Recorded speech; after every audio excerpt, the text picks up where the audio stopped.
Tulipoishia ndipo ambapo tunaendelea siku ya leo.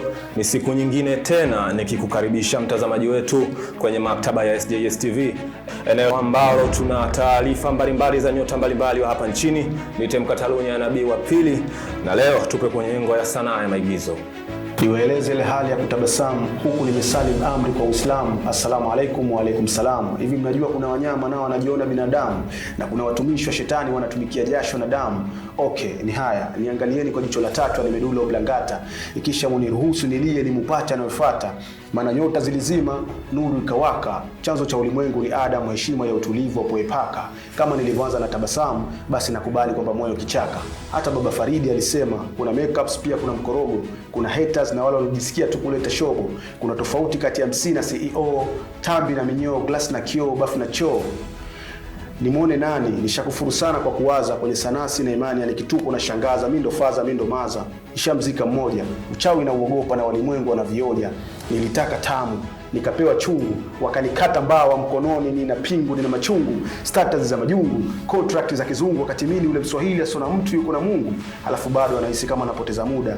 Cha ajabu wale marafiki wa karibu ndio wamegeuka kuwa mayuda, hawaaminiki kama bahari ya Bermuda.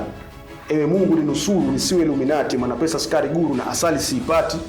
Nimeshavunja upinde kwenye kundi la nyati, yani kama nijificha mvua kwenye nyumba isiyo na bati. I see my dad on me.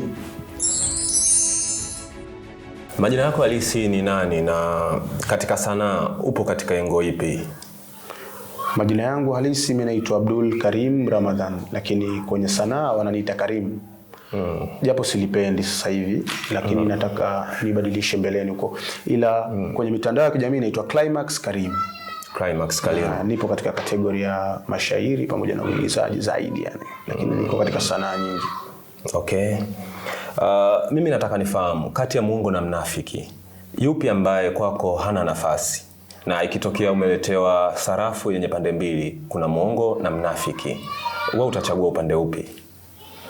Actually wote wana nafasi kwa sababu wananizidisha nguvu ya kupambana na kujiona mimi ni mzuri wao wabaya kwa sababu ya kitu anachokifanya. Lakini mimi napenda mnafiki ambaye ananinafikia, anakuja anacheka alafu huko anaenda kubadilika. Mimi napenda kale kama mchezo. Huenda na mimi nikamtumia tu ninapokuwa na stress zangu akaja nikamtumia. Karimu, nataka nijue kama ungepewa nafasi ya kugeuza ubi yako kuwa taaluma, nini ambacho ungefanya? Pasipo na kazi yangu hapa mimi ningekuwa polisi. Ningekuwa polisi. Yani nisingekuwa msanii labda, ningekuwa na hiyo, ningeenda kule, ningekuwa sasa hivi ni askari. Katika swala zima la sanaa maigizo, pamoja na wewe kuwa mshairi, hivi ni vitu ambavyo vyote ulianza kwa wakati mmoja au vilipeana time? Kuna kimoja ambacho kilitangulia na kuna kingine ambacho kilifuata baadaye? Mimi nikiwa mdogo kabisa 2002 huko nipo darasa la kwanza. Nilijifunza kuchora darasani. Mimi vitu nilikuwa na virejea mpaka nikawa mchoraji kwa sababu upande wa umamani mimi wajomba zangu wote ni maartist. Okay. Ingawa kila mmoja na kategori yake. Huyu anachora tingatinga, huyu anachora, huyu anafuma shanga, anachora kwa shanga, huyu mwingine anachora portrait kama mimi, mwingine Kifupi sanaa ipo kwenye familia yako. Kwa hiyo nilipokuwa kule hizi sanaa nyingine zikawa zinakuja, ikafuata dansa. Nikawa dansa mwanzo. Ya dansa nimekuwa 2009. 2009. Kutoka 2009 nikaingia kwenye uigizaji 2010. Ingawa nilikuwa moga mpaka 2015 ndo nikawa serious. Na sanaa ya mashairi 2019. Kwenye swala la uigizaji umewahi kuwa kwenye kikundi chochote au ni kitu tu ambacho kilijitokeza wewe ukiwa upo nje kabisa na swala zima la sanaa? Nilianzia kwenye kikundi cha marehemu, Mungu amrehemu, Bizubeda. Ni mwalimu wangu ambaye amenitoa aibu. Ingawa nilikuwa nimeanza huko, kuna jamaa anaitwa Talian Shadidi, kuna mwingine anaitwa Bendu. Wamenikuza somehow, lakini nimeenda kuifahamu vizuri sana kwa kina kwa marehemu Bizubeda pale ZHT kwenye kikundi chao Magomeni hapo Zanzibar. Mpaka sasa umeshacheza kwenye series ngapi?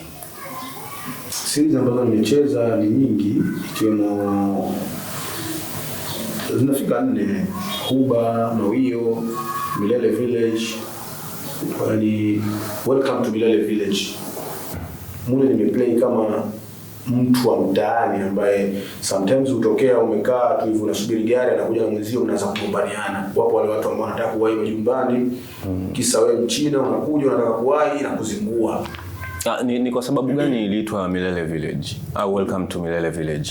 Mimi nahisi sijui, lakini ile sio series tu, kwa sababu ule ni mradi. Na ule umekuja kuonyesha baina ya China na Tanzania muunganiko, kwa sababu kabla ya kufika hapo walienda kucheza Arusha, lakini wakafika Dar wakakutana na Mama Samia mheshimiwa. Kwa hiyo baada ya kukutana pale nadhani wenyewe wakaongea nini, zikapangwa procedure vizuri, watu wakaja huko Zanzibar nao mpaka Ikulu watu wameshuti. Na ni watu kutoka China?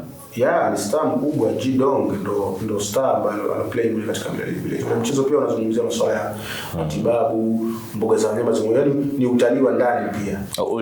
Ulikutana nao vipi hawa mpaka kufikia tu kwenda kucheza kwenye series ya Welcome to Milele Village? Kweli wale sikukutana nao, isipokuwa kulikuwa kuna audition wamekuja Zanzibar. Na kuna mtu aloniambia kama amekuja China. Kimya tu watu wamebana buyu. Mimi niko zangu mabizi, nilikuwa na kamera. Napiga picha paje, nikapewa hela yangu, nimerudi nyumbani nimelala, nasema leo bwana.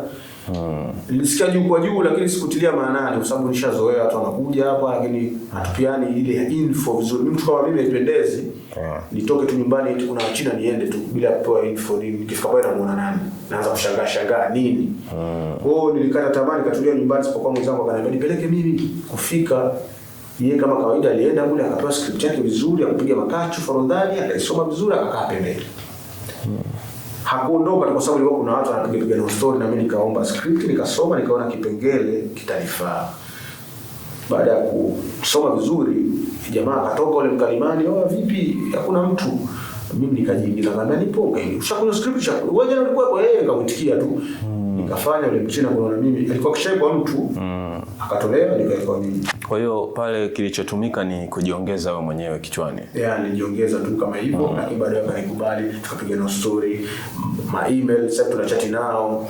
Okay, na hiyo Welcome to Milele Village imechezwa wapi?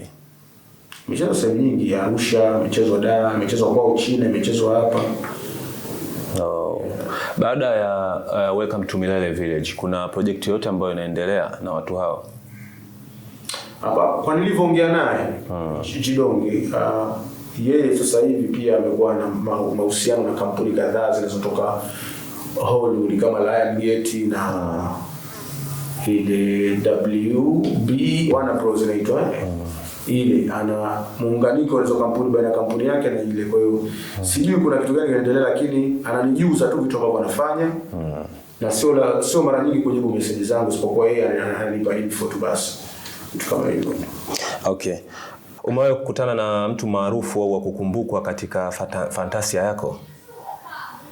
Mtu maarufu? Ni FDQ. Farid Kubanda. Sikutegemea kama atanikubali na atakuwa mshikaji wangu mpaka leo hivi sasa. Ilikuwaje ukakutana na Farid? Mimi nilikuwa nafanya kazi Sauti za Busara. Nilikuwa interns. By the way nilikuwa nafanya nipo kozi miezi 6. Katika kusoma kwangu watu wakaniona mtu fulani ambaye sometimes naongea mashairi, naongea nini, wakaniambia unapenda hivyo vitu Itabidi katika kikao chao kikubwa wakaniita. Wakaniambia unaweza kutuletea msanii ambaye anaweza kuzungumza, kutufanyia kampeni ya Say No to Corruption, kataa rushwa. Na mimi ukiangalia nyimbo za FDQ zote nazijua, nikamwambia yupo FDQ, nyimbo yake ipi? Unajua ni bila ya kupepesa macho, propaganda, siri ya mchezo. Wakawa wanashangaa, kama bendera chuma 13 wenyewe wanashangaa. Sasa wakaniambia kweli, ikabidi basi wakafanya mpango, wakaongea na meneja yake, akaja kuja, ndio siku kwanza nafika pale ilipo karatasi nimkaribishe FDQ, limeandikwa FDQ. Kuna cheka, ikapigwa picha, akatagiwa. Akaniona, kwa hiyo siku alipofika tu pale akaniona.